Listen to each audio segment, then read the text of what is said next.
How are they so calm and composed? Yet I was reactive, I was shouting, I was screaming, I was yelling. I even hit them. Doesn't that make me a narcissist? How can I call them abuser? How can I be sure of that? Because the things that I did towards the end were abusive. It felt like I was being the monster that I thought they were. I was anxious all the time. I would walk on eggshells, and then that would create conflicts. Doesn't that make me the problem? Do you ask questions like these? Do you struggle with getting the closure, trying to understand the situation, trying to understand how they were the narcissist and you were not? Do you question yourself constantly, and do you find yourself getting consumed by this cycle of rumination 24/7? If your answer to any of these questions is a yes, this episode is a must watch. Hi, I'm Danish, a narcissistic abuse recovery professional. Today in this episode, we're going to talk about the never-ending quest for closure after narcissistic abuse. Why you keep struggling with it, and what to do about it. If that sounds interesting and you are eager to learn more, please make sure to subscribe before we begin, because your subscription to this channel always helps spread awareness about narcissistic abuse. Let's get started with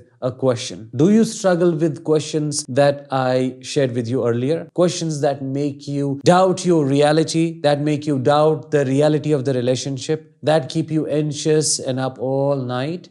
Do you struggle with thoughts that are intrusive, that you do not want to think about, but you are dissecting and revisiting those memories again and again just to know exactly what happened?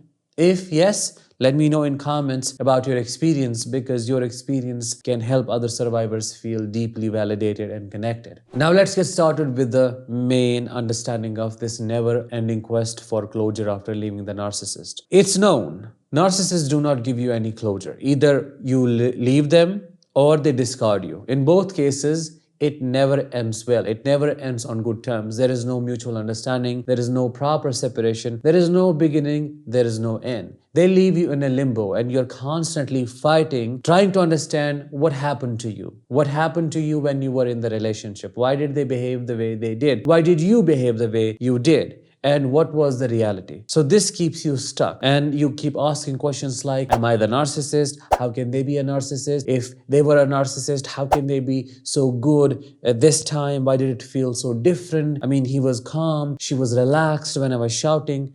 These are the questions that keep you stuck. What you need to understand is that these questions that you ask, these confusing, conflicting questions that you ask, are rooted in psychological trauma that you experienced in the narcissistic relationship. You need to know this splitting, this compartmentalization of experiences, this chronic self-doubt was planted by the narcissist in your head to make you question yourself, because that way it became extremely easy for them to control you and your actions. The confusion that you're struggling with now is in itself a proof that there was something deeply wrong in the narcissistic relationship. How can I say so? Because look at the narcissist. If you were to ask them, why did you leave the relationship, or what was the relationship like for you? They will very clearly say that it was the other person's fault. They will blame everything on you, and there won't be even an inch of space they would give to themselves to reflect upon their actions and to consider their involvement in the problems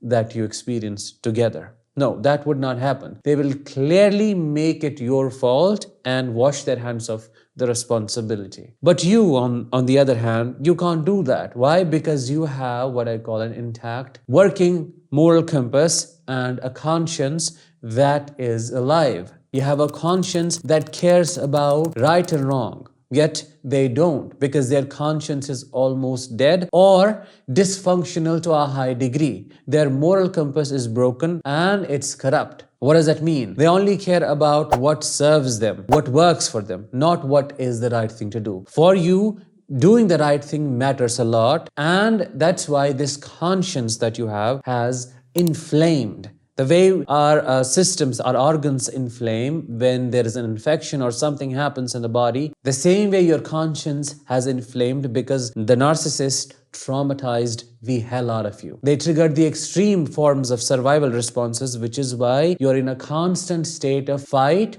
or flight. Now, the difference is you're fighting with yourself, or you're running away from yourself because you cannot make sense of this mush, this mixture. This feels like your brain is on fire constantly 24/7 because nothing makes sense, at least logically. So it doesn't matter how much you dissect it, it doesn't matter how much you revisit those memories on your own or in this traumatized state, nothing will get resolved. I can guarantee you that.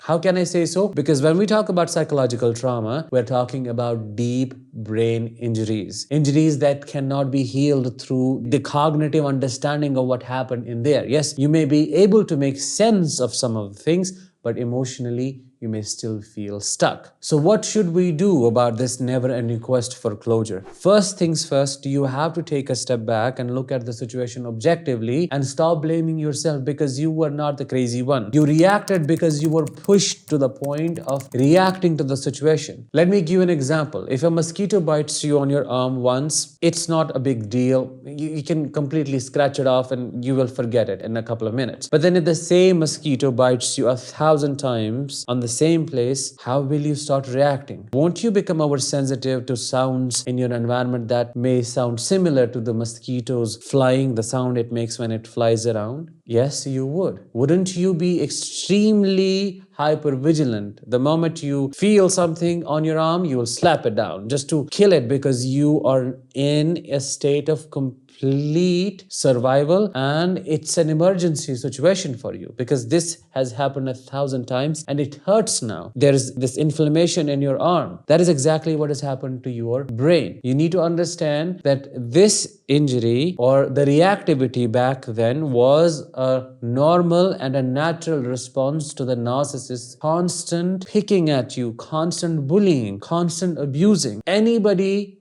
in your place would have reacted the same way you did. You need to understand that. You did what is natural to you, what you are designed to do, and how you're designed to behave in such a situation. So you need to give yourself that validation. It has to come from you. The second thing that you have to do is you have to understand and fully realize that the source of your pain cannot be the source of your healing. You cannot go back to the same things, or even the narcissist physically, let's say, can't ask them questions. They will never give you answers that will close this chapter for you. Or you cannot keep revisiting these traumagenic memories in search of answers. You have to do trauma work. I'm being very specific here. You have to learn how to calm your nervous system down. You have to work with the body because your brain is pulling you towards these fragmented memories, these mushed up memories, this messy mixture. But the answer does not lie here. The answer lies here, which is why you have to intentionally bring yourself out of this quest to get closure because you are not going to get any through this way. At least you have to start sitting with your body. You have to calm your nervous system down. You have to know how to focus on your breathing. You have to learn how to relax your body because when you're thinking, when you're asking these questions, you may have observed you're anxious. Your body is tight. You're probably not breathing. You're all over the place. You're having panic attacks. That's why